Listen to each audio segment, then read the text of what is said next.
Zee 24 तास एक पाऊल पुढे। इमारतीवर असलेल्या मोबाईल टॉवरच्या रेडिएशनमुळे अनेक आजार होतात। ठाण्यात अशाच प्रकारे एका महिलेला त्रास झाला, पण हा त्रास रेडिएशनमुळे होतो याची तिला कल्पनाच नव्हती।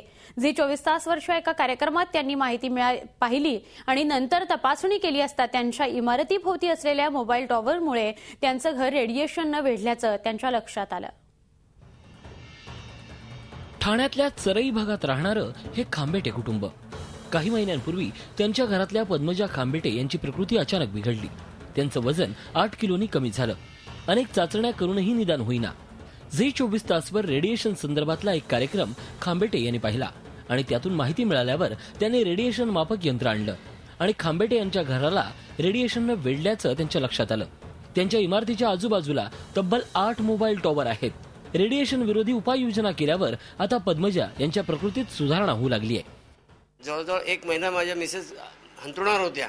8 किलो वजन कमी झालं होतं आणि त्याच्यामुळे सांगितलं की आपण फिल्म लावूया। फिल्म लावली आणि मग आमच्या लक्षात आलं की तो आश्चर्य वाटेल, पुढच्या 15 दिवसात त्यांची तब्येत सुधारून वजन वाढायला लागलं, त्यांचं जेवण जायला लागलं। हा सगळा चमत्कार जो घडला किंवा घडू शकला तो निवड झी 24 तासमुळेच घडू शकला। कारण नाहीतर आम्हाला वाटलं होतं की जसं आमचे 10, 11 आणि 12 वर्ष जसे मंडळी गेली, पण मनात पाल चुकत होती कदाचित आमचा पण नंबर लागतोय का।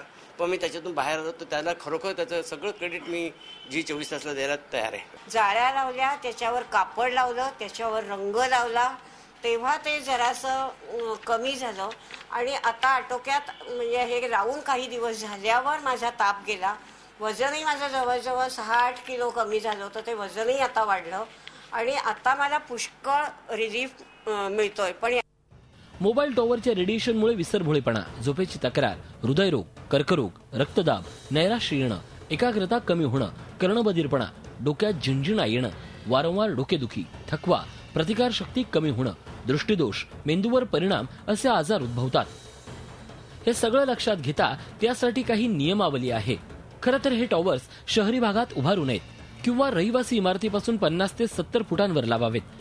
या संदर्भात महापालिकेला विचारलं असता अशा अनधिकृत टॉवर्सवर कारवाई करू असं सरावाचं उत्तर महापालिकेनं दिलंय। ठाण्यामध्ये रेडिएशनची समस्या गंभीर आहे। महापालिकेनं याकडे ताबडतोब लक्ष देणं आवश्यक बनलंय, पण त्याचबरोबर आता नागरिकांनीही सजग राहणं तेवढंच अत्यावश्यक झालंय। झी 24 ताससाठी कपिल राऊत, ठाणे। झी 24 तास एक पाऊल पुढे।